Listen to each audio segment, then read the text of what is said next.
E aí galera, suave, ô? Começou um barulho estranho na bomba de combustível da minha moto, tá ligado? É um tipo um subinho, fica bem baixinho, mano. Entendeu?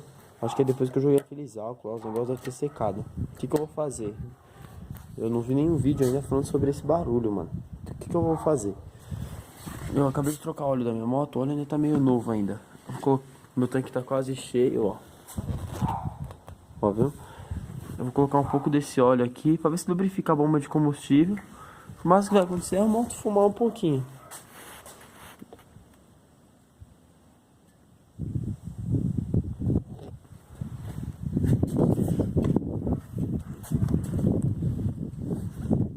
Vamos ver o que vai dar, né? Eu não sei se mistura ou não. Aí eu vou rodar.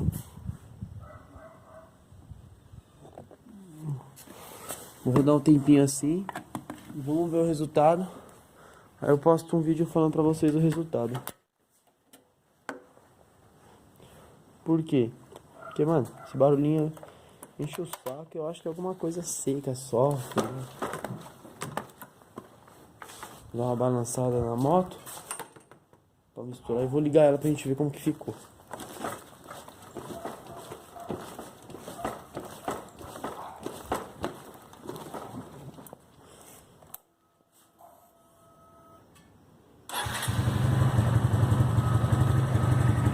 Olha o barulho, ó.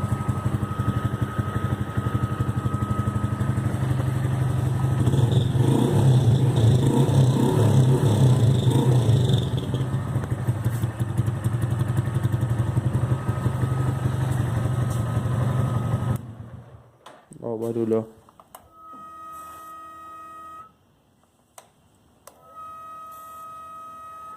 Viu? Agora eu quero descobrir o que é esse barulho aí.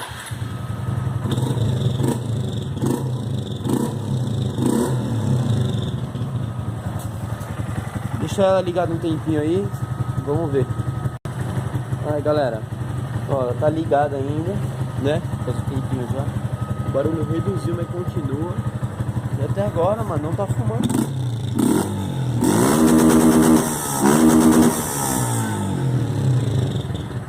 Vamos ver aí o que vai dar. O barulho reduziu bastante já. Acho que rodando vai lubrificar mais, vai reduzir mais o barulho. Falou!